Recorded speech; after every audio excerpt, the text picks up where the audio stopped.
बिस्मिल्लाहिर्रहमानिर्रहीम। अस्सलाम वालेकुम नाज़रीन, मैं हूँ आतिफ गोंदल। आप देख रहे हैं program global news inside Barcelona Spain से। आज हमने एक प्रोग्राम रखा है। इधर स्पेन में 28 मई को, नेक्स्ट मंथ 28 मई को इलेक्शन हो रहे हैं, बल्दियाती इलेक्शन है, पूरे स्पेन में हो रहे हैं। और इस इलेक्शन में एक खास बात यह है कि बहुत सारे पाकिस्तानी भी इस इलेक्शन में हिस्सा ले रहे हैं। तो आज हमारे साथ कोई सोशलिस्ट पार्टी के बड़े अहम रहनुमा मौजूद हैं। वो इस इलेक्शन में तो हिस्सा नहीं ले रहे, लेकिन उनसे पूछते हैं उनके पार्टी के मंशूर के हवाले से, उनके पार्टी के हवाले से, और उनसे पूछते हैं कि क्या आपकी पार्टी ने भी अपने लोगों को, जो हमारे पाकिस्तानी, उनमें से किसी बंदे को टिकट दिया है। इस हवाले से उनसे बात करते हैं। अस्सलाम वालेकुम इकबाल शेख साहब, क्या हाल है आपके? ठीक ठाक है? सलाम आता भाई, खुदा का शुक्र है। आपको भी और आपके जितने व्यूअर्स हैं उनको मेरी तरफ से सलाम। अच्छा इकबाल शेख साहब, आप ये चीज बताएं कि जो सोशलिस्ट पार्टी, आप कब से सोशलिस्ट पार्टी में हैं और आप कितना अरसा हो गया इस पार्टी में? और एक चीज ये भी ऐड साथ बता दें कि सोशलिस्ट पार्टी में और बाकी जो इधर पार्टीज हैं, वोक्स है, पीपी है, स्केरा रिपब्लिकाना है, इनमें और सोशलिस्ट पार्टी में आखिर क्या फर्क है जो आप वजह बनी और आपने सोशलिस्ट पार्टी ज्वाइन की? इस हवाले से जनाब, गुजारिश ये है कि सोशलिस्ट पार्टी के बनने से पहले से मैं सोशलिस्ट पार्टी में शामिल हूँ, इसलिए कि पाकिस्तान पीपुल्स पार्टी भी सोशलिस्ट पार्टी है। अच्छा। और हम पाकिस्तान में अर्ली 70 से, स्पेशली 77 वाला इलेक्शन, फिर उसके बाद उसकी सारी एक्टिविटीज में हिस्सा लेते रहे।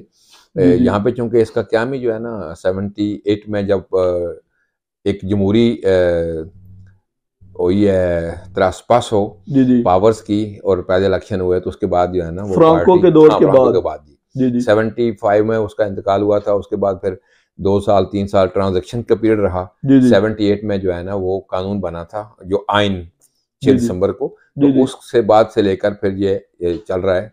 तो ज़ाहिर है मैं यहाँ पे 89 में आया था, तो तब से नजरियात तो वही हैं जो पहले से थे, लेकिन इन लोगों तक पहुंचना और अपने जो जरूरी मसाइल होते हैं बंदे को यहाँ पे आके उनसे नबुर्द अजमा होने के बाद जो पहली फुर्सत मिली, तो वो 95 में जो हमारी मिनहाजुल कुरान की तरफ से सरगर्मियाँ हुई एसोसिएटिव बुनियाद पर।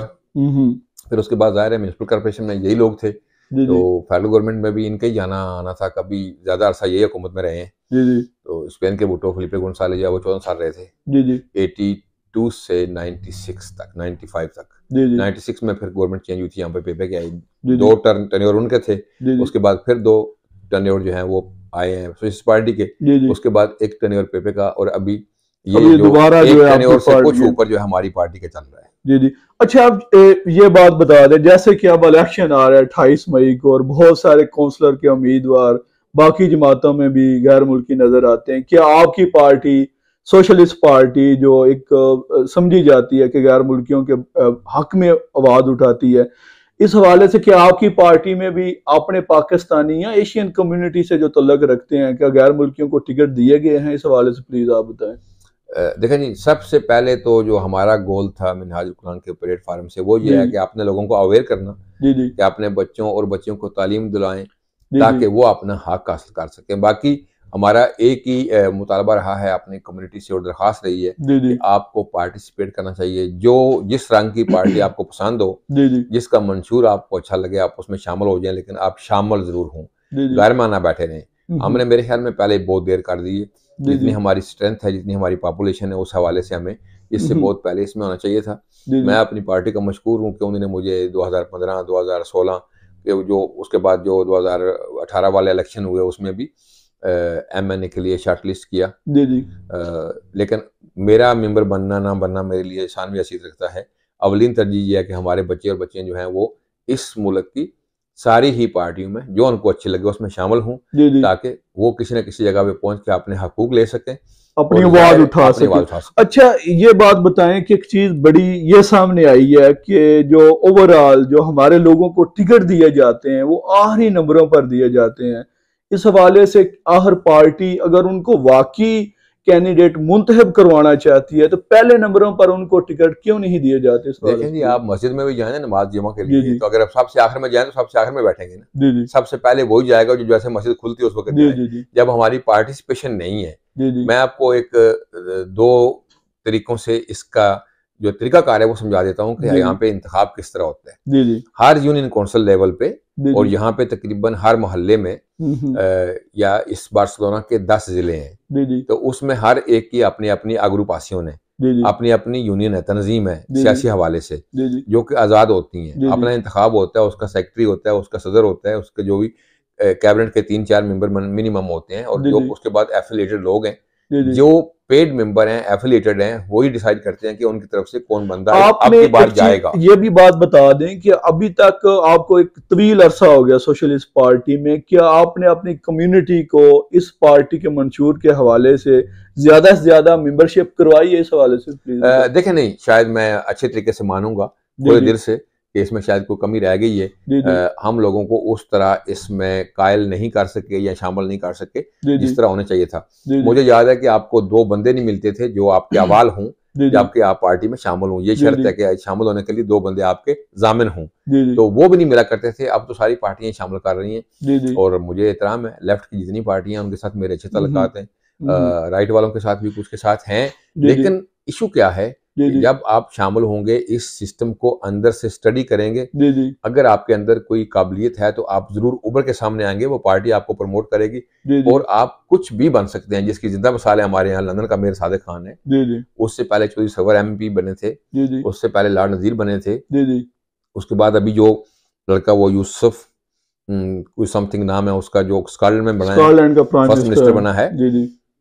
आपके यहाँ हजारों काउंसलर हैं लंदन इंग्लैंड में। काउंसलर के हवाले से आपने बात की, आप ये बात भी बता दें कि जो इधर आप बार्सिलोना में हमारे जो पाकिस्तानियों में से कौन सा ऐसा बंदा है जो सोशलिस्ट पार्टी ने नॉमिनेट किया कैंडिडेट काउंसलर के इलेक्शन के लिए? इस बार हमारी तरफ से जो सोशलिस्ट पार्टी, बल्कि ये फर्स्ट टाइम हुआ है कि उन्होंने म्युनिसिपल इलेक्शन में किसी को नॉमिनेशन दी है, और वो हैं अब्दुल हन्नान, जो कि हाफिज रज़ाक साहब के साहबजादे हैं।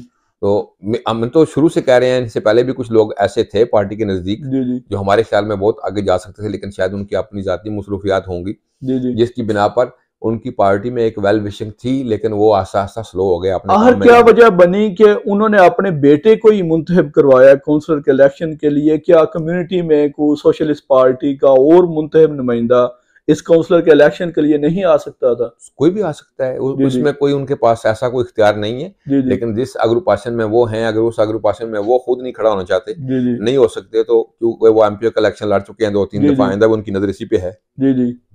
मैंने का किया है, तो मैं इसमें नहीं आना चाहता, और हमारी ख्वाहिश भी यही है कि हमारे बच्चे आगे आए। हमने तो एक एग्जाम्पल देनी थी कि लोगों को लिया जा सकता है। अब हमारे यहाँ इस वक्त मराकश से 2 लोग हैं, 12 नंबर पर और 16 नंबर पर, 2 लड़कियां हैं। तो 12 नंबर वाली का निकलने का पूरा चांस है, लेकिन उसने पिछले 4 साल से, जब से उसने एफिलिएशन ली है, वो भरपूर तरीके से नजर आ रही है, भरपूर तरीके से राब्ते में, भरपूर तरीके से मेहनत कर रही है। हमें भी मेहनत करनी चाहिए ना, प्लेट में रखे हमें किसी ने कुछ नहीं देना। जी बिल्कुल ऐसा ही। अच्छा, एक चीज आप ये बात बताएं कि आपको इतना साल हो गया है ओवरऑल सोशलिस्ट पार्टी में, आप ये चीज बताएं कि आपने इन सालों में अपनी कम्युनिटी के लिए आप चलो MNA तो नहीं बन सके, लेकिन आप क्या अचीव कर सके और अभी क्या अचीव करना बाकी है, जिस हवाले से आप लोग मेहनत कर रहे हैं? देखें, कुछ चीजें ऐसी हैं जो आपकी लोकल सतह पे हैं, यानी कि बार्सिलोना में, कुछ चीजें हैं जो आपकी कतलोनिया की सतह पर हैं, यानी गवर्नो ऑटोनोमी के साथ हैं, कुछ चीजें हैं जो गवर्नमेंट ऑफ स्पेन के अंडर आती हैं, जो कानून साजी बड़े हिसाब से है। पाकिस्तान के मफादात का तहफ़्फ़ुज़ करना हो तो गवर्नमेंट ऑफ स्पेन, पाकिस्तानियों के मफादात का तहफ़्फ़ुज़ करना हो नेशनलिटी के हवाले से, कागजात के हवाले से। नेशनलिटी के भी आपने बात की, नेशनलिटी हमने देखा है कि जो एशियन कम्युनिटी और स्पेशल बाकी भी चलो कई ममालिक ऐसे, उनके लिए 10 साल का पीरियड है, और जो साउथ अमेरिकन है उनके लिए 2.5-3 साल बाद उनको नेशनलिटी मिल जाती। आपकी पार्टी इस टाइम इक़्तिदार में है, क्या कोई ऐसी आपने सिफारिश उनसे की कि जिस तरह उनको नेशनलिटी आप टाइम पे दे देते हैं, इनका भी टाइम पीरियड कम किया जाए और इनको भी नेशनलिटी? इस हवाले से 2 तरीके हैं। एक, पैदा होने के बाद जो राइट बनता है वो 1 साल की लीगल रेजिडेंसी। किसी स्पेनिश के साथ आपकी शादी हो जाए तो लीगल रेजिडेंसी के बाद 1 साल का राइट है। ये है आपका रिश्ता खून का या रिश्ते का। दूसरा ये है कि जो उनकी साबिक 9 आबादियात हैं, एक्स कॉलोनीज, उनको तो स्पेनिश कल्चर भी आता है, स्पेनिश जुबान भी आती है, वो तो स्पेन इंटीग्रेटेड है। जी जी। हमारे यहाँ के जिन लोगों को 25-25 साल हो गए हैं, वो आज भी कहते हैं कि हम अनपढ़ हैं और हमें इस बुनियाद पे जो है ना वो नेशनलिटी मिलनी चाहिए। तो ये शर्म वाली बात है ना। स्पेन का कानून 10 साल है। अगर हम अपने आप को इस काबिल शो करें कि हम पहले ही हुले में ले सकते हैं, तो हमें 10 साल के बाद इम्तिहान देना चाहिए। वो 10 भी नहीं होते ना, 3 साल पहले वाले डाल दें, फिर 13 हो जाते हैं। बाद बात इम्तिहान देने की नीयत करते करते बंदा 15-20 साल, बहुत सारे लोग अभी ऐसे क्लियर हुए हैं जो 2000 वाली इमिग्रेशन वाले हैं, और उसके बाद फिर 2005 वाले जो अभी लोग क्लियर हो रहे हैं। तो प्रॉब्लम क्या है कि हमें भी जुबान सीखनी चाहिए, क्योंकि ये मुल्क हमारा है, हमने इसका इंतखाब किया है, हम अपनी रजामंदी के साथ रह रहे हैं, किसी ने हमें जबरदस्ती नहीं रखा हुआ। बिल्कुल। इसके साथ जो हमारी मिनिमम एफिलिएशन शो होती है ना मुल्क के साथ, कल्चर के साथ, वो जुबान है। बिल्कुल ऐसे ही है। आएगी तो आपने जुबान की बात की है, लेकिन हमने देखा है जो पाकिस्तान से या बाकी इंडिया से बांग्लादेश को ऐसे लोग जो आते हैं जो बिल्कुल अनपढ़ हैं, लेकिन वो आ जाते हैं इधर किसी भी तरीके से, क्या उनके लिए कोई ऐसा सोल्यूशन है को बोलने के हद तक तो वो बोल सकते हैं को इस हवाले से? अगर अनपढ़ होना कोई जुर्म नहीं, जी जी, काहल होना और सुस्ती करना और खुद गफलत करना ये जुर्म है। जी जी। अगर आप गाफिल नहीं है तो आप जुबान सीख सकते हैं। अनपढ़ क्यों है कि स्कूल नहीं जा सकते? अगर वो उराल का इम्तिहान मैं उसकी तरफ आ रहा हूँ। अब यह है कि जो लोग यहाँ पे हैं, जी जी, लिखना पढ़ना जेन्युइनली नहीं जानते, क्योंकि उन्होंने स्कूल नहीं देखा, ना पाकिस्तान में, इंडिया में, बांग्लादेश में, ना यहाँ पे, या देखा है तो कम, ठीक है। तो उनके लिए यह है कि वो अगर 2 लोग उनकी गवाही दें स्पेनिश कि इनको स्पेनिश आती है, लिखना पढ़ना नहीं आता, तो उसकी बुनियाद पर वो डिस्पेंसा अप्लाई करके नेशनलिटी अप्लाई कर सकते हैं। लेकिन उसके बाद क्या है कि उनको इम्तिहान के लिए कॉल आएगी कि आप किसी इम्तिहानी मरकज में जो इंस्टीट्यूट सर्वांते का है वहां पे दाखिला लें और जाके इम्तिहान दें, इम्तिहान की फीस अदा करें, इम्तिहान दें, और वो इम्तिहान सिर्फ बोल के होता है। इससे बड़ी छूट क्या हो सकती है? जी बिल्कुल, जी बिल्कुल ठीक। अच्छा, आपकी ज़ाहिर इस टाइम मरकज में भी आपकी हुकूमत है, एक चीज जो बड़ा सवाल पिछले दिनों में भी होता रहा है कि डुअल नेशनैलिटी के हवाले से क्या आपने अपनी पार्टी में ऐसी बात की कि पाकिस्तान के साथ डुअल नेशनैलिटी का कोई वायदा तय पाने जा रहे हैं? इस हवाले से को आप मेहनत कर रहे हैं, कोशिश कर रहे हैं इस हवाले से? देखें जी,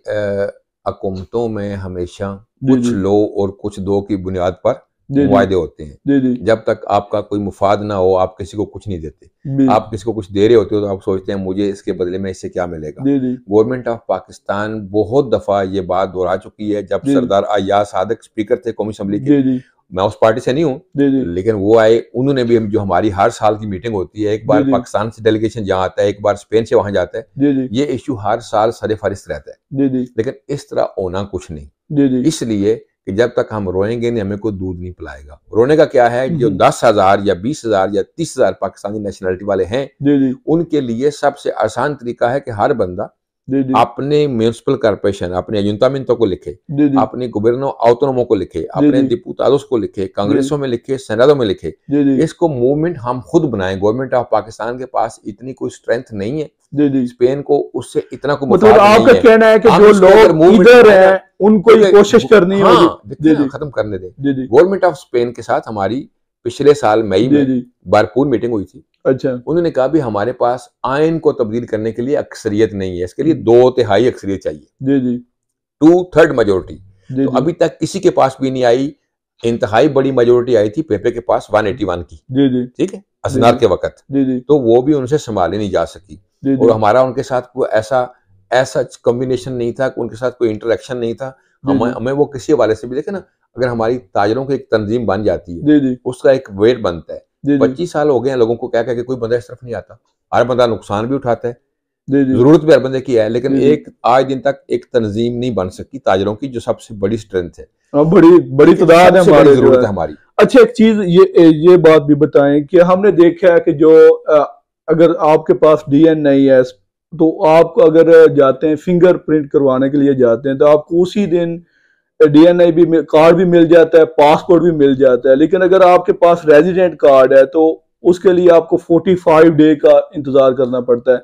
इस हवाले से क्या आपने कोई बात की कि ये जो एक स्पेनिश होने के नाते उनको ये प्रिविलेज हासिल है और बाकी जो गैर मुल्की हैं उनके लिए इतना टाइम जो है, इस हवाले से उनको भी जल्दी कार्ड और पासपोर्ट नहीं मिलना चाहिए? इस हवाले से इस बड़ा ही अच्छा सवाल किया आपने, जो मेरी जाती मालूमात में है। हमारी जो दोस्ताना गुफ्तगू होती थी उसमें ये है आप यहाँ पे नहीं थे आए, अगर जो पुराने बंदे हैं उनमें से कोई सुने तो उसको पता होगा कि यहाँ पर इतनी लाइनें लगती थी जिसे कहते थे कोलास दे वर्गोंसा, यानी कि ये शर्मनाक हद तक लाइनें लगती हैं। एक रात को जाके लोग बैठते थे 12 बजे, अगले दिन सुबह 8 बजे टिकट तकसीम होते थे, 12-1 बजे तक तकसीम होते थे और कई लोगों की बारी नहीं आती थी। उस आदमी ने, जिसका नाम था जुआन रांजल, जब होसे लुइस रोड्रिगेज ज़ापाटेरो के जमाने में वो डेलीगादो दे गोबियर्नो बना, तो उस आदमी ने हमें 2 ऑफिसिना दे एक्सट्रांजेरोस लेके दिए, काये मुर्सिया वाला और पासियो सान जुआन वाला। यहाँ पे 40-40 लोगों के बैठने के लिए नशिस्तें लगी। यहाँ पे 40-40 लोग काम करने के लिए हर काउंटर पे, यानी दोनों ऑफिस में 45-45 काउंटर बने, यहाँ पे 45-45 लोग आए। अब हुआ क्या कि अगर क्राइसिस 2008 वाले ना आते तो उससे पहले ये बात तय हो चुकी थी कि जिस तरह जो मशीन है ना एक्सपेंड करती है डीएनए को, उसी तरह की मशीनें लगनी थी पुलिस स्टेशन में रेजिडेंसी को एक्सपेंड करने के लिए। ये प्रोजेक्ट तय था, लेकिन उसके लिए सारे वसाइल नहीं दिए जा सके और उसके बाद ये आ गई क्राइसिस। लेकिन ये गवर्नमेंट का प्लान है। हाँ, उस वक्त था। अब नहीं है, क्योंकि वो तरजीहात हर बंदे की अपनी अपनी है। मैं अब आपको एक बात बताता हूँ। आप कहते हैं अपनी कम्युनिटी के लिए क्या किया, हमने कभी डोरा नहीं पीटा, हम किसी के ऊपर एहसान नहीं कर रहे, ना किसी ने आके तकाजा किया है। अभी ये अराइगो 9 महीने में चल रही थी ना, हमने इसको लड़ के अब ये 2 महीने पे आ गई है। क्यों?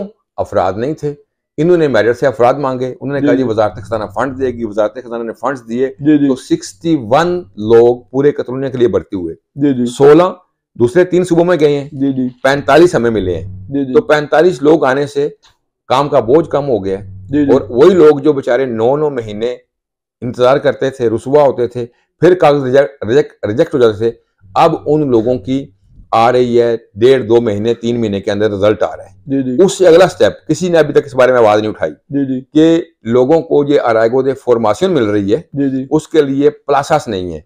जो तंजीमात कोर्स करा रही हैं उनके पास प्लासा है 15, दरखास्तें हैं 300।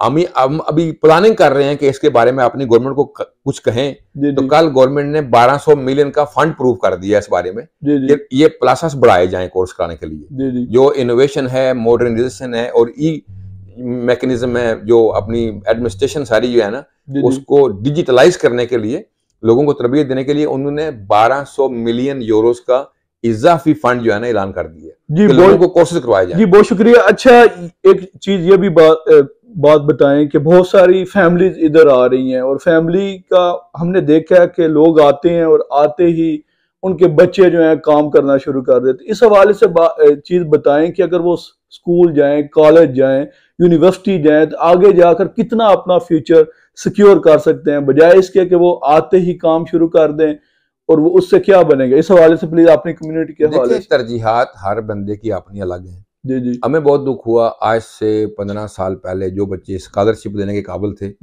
जब वो स्कूलों से निकले, यानी लाजमी तालीम 16 साल पूरी की, तो हमने उनके वालिदैन को भी फोर्स किया कि इनको दुकानों पे खुदा के लिए ना बिठाएं, ये बच्चे हमारे लिए स्टार्स बन सकते हैं। लेकिन उनके वालिदैन की तरजीहात थी, उन्होंने उनको पढ़ाने की बजाय काम पे लगा दिया। अब भी हम सब लोगों को यही कहते हैं कि आप बच्चे अगर आपके हैं, उनके अंदर स्किल है, वो पढ़ सकते हैं, तो उनको लाजमी यूनिवर्सिटी की तालीम कराएं, क्योंकि ये एक ही बार होना है, उसके बाद फिर आगे उनकी जिंदगी आसान हो जाएगी। आप घर में जितने मर्जी पैसे भेजते थे, वो किसी जगह काम नहीं आने। बच्चे यहाँ पे आ गए हैं तो आप पीछे कोठियां महाल ना बनाएं, पीछे कुछ नहीं बचना, ना आपके काम आना है। बच्चे आपके हैं, उनके लिए आप कर रहे हैं, उनका मुस्तकबिल सिक्योर सिर्फ एक ही सूरत में है, एजुकेशन और एजुकेशन। अच्छा, एक चीज ये भी बात बताएं कि बहुत सारी हमारी जो फैमिलीज इधर आती हैं, हमने देखा है कि बहुत सारे केसेस सामने आ रहे हैं कि अगर किसी वालिद ने अपनी बेटी को मारा है, या अगर किसी वालदा ने अपनी बेटे को मारा है, झिड़का है, तो वो ज़ाहिर बच्चे को ले जाते हैं, 2-2 साल के लिए वो उसकी परवरिश करते। इस हवाले से अपनी कम्युनिटी को आप क्या पैगाम देंगे कि वो इधर यूरोप में रहते हैं और इनके कानून ज़ाहिर डिफरेंट हैं। यूरोप में आप तनख्वाह लेते हैं, आप यूरोप में आ गए हैं, इस हवाले से आप अपनी कम्युनिटी को क्या आगाही देंगे कि जब वो आपके बच्चे ले जाएंगे, और ज़ाहिर इधर कानून बहुत सख्त है, इस हवाले से जी। बच्चों की 16 साल तक तालीम की जिम्मेदारी रियासत की है। बच्चे जब तक बालग नहीं होते, उनकी वाखद जो जिम्मेदार अथॉरिटी है ना इख्तियारात के हवाले से, वो रियासत है। जी जी यानी जिस तरह यहाँ पे कतरनी की गवर्नमेंट है, तो जो आपके बच्चे किसी वक्त भी जब उनको शक पड़ जाए कि इनकी ज़हनी नशोनुमा ठीक नहीं हो रही, जी जी इनकी जिस्मानी नशोनुमा ठीक नहीं हो रही, जी जी इनके ऊपर ज़हनी या जिस्मानी हवाले से कोई दबाव है, कोई तशद्दुद हो रहा है, तो वो आपके बच्चे ले सकते हैं। जी जी। और इसको क्या वो बच्चे अवॉइड करने के लिए जी जी जरूरी है जी जी कि वालिदैन, वालिद और वालदा दोनों जी जी कुछ न छुपाएं, जी अपने बच्चों के साथ बाकायदा डायलॉग करें, हम्म, रोज की बुनियाद पर, और कम अज कम हफ्ते में एक बार 2-3 घंटे बैठ के सारे मामलात के ऊपर डिस्कशन करें। जी जो जी सवालात बच्चों के साथ स्कूलों में होते हैं जी जी उनका जवाब वालिदैन तलाश करें। अगर नहीं तो जो तंजीमात काम कर रही हैं, मिनहाजुल कुरान का प्लेटफार्म गनीमत है उस हवाले जी से। जी हमारे बच्चे जो अभी सदर हैं, जनरल सेक्रेटरी हैं, और बहुत सारे बच्चे यहीं पले हैं, बड़े हैं, इंजीनियर बने हैं, वकील बने हैं, डॉक्टर जी जी बने हैं, वो सब कारआमद हो सकते हैं मदद करने के सिलसिले में। कि बच्चों को पढ़ना चाहिए, वालिदैन को ये सोचना चाहिए कि वो बच्चे उनके उनके मातहत पाकिस्तान में थे, जी जी कफालत उनकी उन्होंने करनी है, जी जी लेकिन उनके ऊपर कोई वो जबर ज्यादती नहीं कर सकते। बच्चों जी को जी अच्छे तरीके से समझा के, और अगर आप खुद अपने घर में दीनी शायर का जी जी गलबा रखेंगे, प्रैक्टिस करेंगे, तो आपके बच्चों को अंदर भी वो शौक पैदा होगा। जी जी एक आदमी खुद सिगरेट पीता है तो वो दूसरे को मना नहीं कर सकता कि आप सिगरेट ना पियो। मैं खुद जी जी नमाज ना पढ़ूं तो मैं अपने बच्चों को तरगीब नहीं दे सकता कि वो नमाज पढ़ें।